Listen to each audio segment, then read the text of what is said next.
عائشہ یہ کپڑا جو تو نے کفن کے لیے منگایا مدینے کی کسی بیوہ کو دے دینا، سر پہ ڈال کے پردہ کر لے گی۔ عائشہ کسی یتیم کو دے دینا، وہ اپنا کرتا بنا لے گا، وہ غریب اپنا ننگ ڈھک لے گا، مجھے نئے کفن کی کوئی ضرورت نہیں۔ اللہ کے یہاں کفن نہیں دیکھے جاتے، اس کے یہاں تو اعمال دیکھے جاتے ہیں۔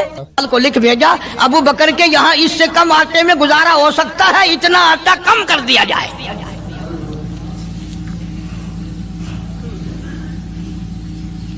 تم کیا جانو ابو بکر کون ہے؟ کبھی کسی بوڑھی نے، کبھی کسی بہو نے، کبھی کسی نے دھی نے کہا کہ آؤ آج ابو بکر صدیق کی نیاز پکاتے ہیں۔ نظر اللہ نیاز حسین، نبی کے یار کا نام نہ لینا کبھی بھی۔ امام الانبیاء محبوب کبریا حضرت محمد مصطفیٰ صلی اللہ تعالی علیہ وسلم نے فرما دیا، او لوگوں، امت کے تمام لوگوں کا میں نے احسانات کا بدلہ چکا دیا، سب کے قرضے چکا دیے، سب کے لینے دینے میں نے برابر کر دیے، پر او میرے اللہ، ابو بکر کے احسانات کا بدلہ تو دے سکتا ہے، میں نہیں دے سکتا۔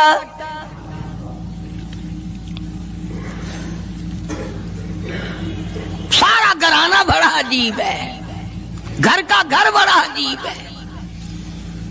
ہجرت فرما کر تشریف لے گئے نبی کریم سب کا جو صلی اللہ علیہ وسلم کی ذات اقدس کے ساتھ تشریف لے گئے۔ صدیق اکبر کا والد زندہ ہے، ابو قحافہ بوڑھا ہے، آنکھوں سے نابینا ہے، ابھی ایمان نہیں لایا ہجرت والی رات تک، بعد میں لایا ہے۔ لاٹھی کے سہارے گھر آیا، پتہ تو چل گیا نا کہ رات چلا گیا نبی کے ساتھ میرا بیٹا، اور آ کے پوتیوں کو کہنے لگا، کیوں اسما جی دادا جان، میرا تو اپنا خیال یہ ہے کوئی ٹیڈی، کوئی پیسہ، کوئی کپڑا، کوئی غلہ تمہارے لیے نہیں چھوڑ کے گیا ہوگا۔ باوجود کافر ہوتے ہوئے اس وقت تک ابو بکر کا والد مسلمان نہیں، لیکن جانتا ہے کہ میرے بیٹے کو نبی کی اتنی محبت ہے، وہ اتنا قربان ہے، وہ اتنا پروانہ ہے، اور اس قدر جانثار ہے، کوئی شے گھر میں نہیں چھوڑ کے گیا ہوگا۔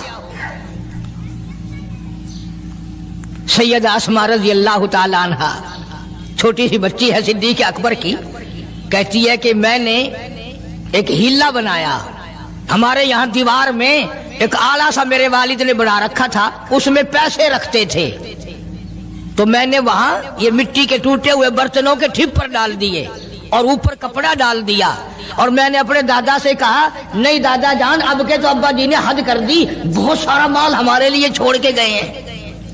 انہوں نے کہا، بیٹی میرا یقین نہیں پڑتا، وہ نبی کے بغیر ایک پیسہ تو کیا وہ اپنی جان پیچھے رکھنے کو تیار نہیں۔ انہوں نے کہا، نہیں دادا ذرا آؤ تو صحیح۔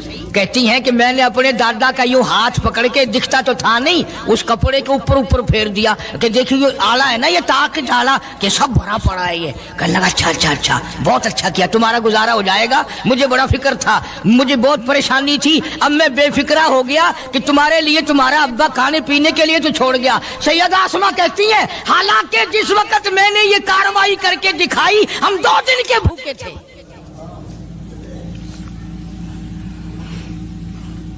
ہزاروں روپیہ جتنا بھی مال تھا گھر میں، جب نبی کے ساتھ گئے سارا پلے باندھ کے لے گئے، نہ جانے کہاں کام آئے گا۔ یہ وہ سیدہ اسماء رضی اللہ تعالیٰ عنہ جس کا حال یہ ہے، سارا دن کھجوروں کی گٹھلیاں اکٹھی کرتی ہے، شامن کو ہامن دستے میں کوٹ کر شام کو پانی میں گھول کر پی جاتی ہے، ساری رات مصلی پہ کھڑی ہو کے قرآن پڑھتی ہے۔